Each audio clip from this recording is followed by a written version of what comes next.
Halo teman-teman, perkenalkan saya Prinokti Subagariang dan akan menemani kalian di podcast pertamaku. Apa kabar kalian hari ini? Semoga kalian tetap sehat ya. Tetap jaga kesehatan, tetap mematuhi peraturan pemerintah di saat pandemik ini. Semoga virus cepat berlalu. Kalau kalian ada ide untuk podcastku selanjutnya, kalian bisa kontak aku dari DM Instagram atau kolom komen ya. Dan jika kalian punya cerita menarik dan ingin dibacakan di Prinokti Subagariang Podcast, kalian bisa cerita ke aku dan aku akan telepon kalian. Kali aja cerita kalian relate dengan kehidupan teman-teman yang lain. Kali ini aku akan bahas tema mencintai diri sendiri. Kalimat yang sangat sederhana namun susah untuk pengaplikasiannya. Terkadang lebih banyak waktu yang dihabiskan untuk membahagiakan orang lain, untuk memuji orang lain, untuk membuat orang lain tersenyum, namun lupa untuk membahagiakan diri sendiri. Misalnya, kita ingin suatu barang, tapi mikir duitnya sayang, mending disimpan. Akhirnya, barang yang kita inginkan itu tertunda untuk kita miliki. Namun di sisi lain, kita bisa mengeluarkan duit untuk seorang teman yang merayakan pernikahan, ulang tahun, atau hari besar lainnya dengan senang hati. Teman kita senang, kita juga ikutan senang. Apa kabar dengan diri sendiri? Apakah emang sebahagia itu? Sederhananya lagi, kita bisa mencintai orang lain dengan tulus, sampai mengorbankan diri sendiri. Aku pernah dengar cerita dari salah seorang teman. Cerita tentang kebucinan terhadap lawan jenis yang dianggapnya adalah seorang masa depan yang akan menemani nantinya. Jadi si perempuan bekerja dari matahari terbit sampai matahari terbenam, namun hasil uang yang didapatnya dibagi dengan seorang yang disebutnya pacar. Sebenarnya di saat seseorang dengan senang hati melakukannya, tidak ada yang salah. Toh juga dilakukan atas dasar cinta, dan dia pun pasti sudah punya pertimbangan sebelumnya. Antara kesedihan dan kesenangan itu tak bisa dipisahkan. Di saat kita bahagia, senang sesenang-senangnya, kita juga harus ingat bahwa kesedihan akan ada saatnya menghampiri kita. Namun kembali lagi, di saat hubungan itu bubar, ada hati yang sulit untuk diperbaiki. Berujung jadi curhat toxic relationship.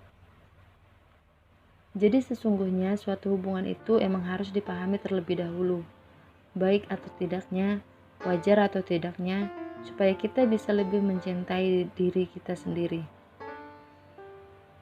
Sebelum memulai suatu hubungan, kita harus menetapkan hal apa saja yang kita mau dari pasangan. Jadi, nantinya tidak ada lagi permasalahan di depan. Semuanya harus dibicarakan di awal. Menurutku sih hal demikian baik, supaya kita punya prinsip hidup. Melanggar kesepakatan berarti bersedia untuk menerima konsekuensinya. Kalau belum menemukan pasangan yang kita mau, sabar aja, cari lagi yang lain. Lebih baik mencari dengan selektif dibandingkan rumah tangga yang hancur nantinya. Bukan hanya merusak hubungan sesama manusia, namun berkhianat juga dengan Sang Pencipta ketika berjanji untuk sehidup semati. Jika hal yang tidak baik selalu dimaafkan, maka akan menjadi suatu kebiasaan yang hanya diselesaikan dengan kata maaf, berujung menyakiti perasaan kita sendiri. Menurutku, pertimbangan itu adalah suatu bentuk rasa di mana kita mencintai diri sendiri. Bukan hanya di hubungan saja, di kehidupan sehari-hari juga kita harus mempertimbangkan beberapa hal. Misalnya, kita dapat tawaran pekerjaan, tapi itu di luar passion kita.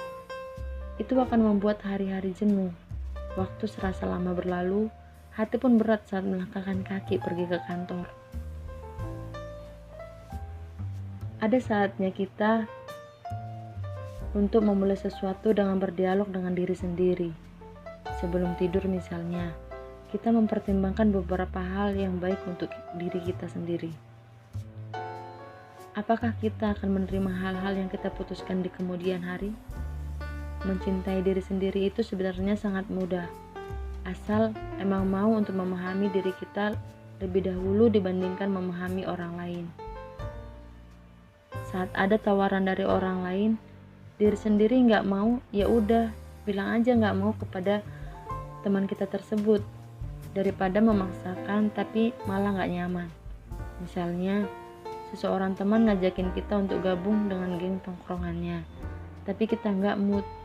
Hati udah bilang nggak ingin gabung, tapi karena ngerasa nggak enak sama teman yang ngajakin kita, akhirnya tetap jalan.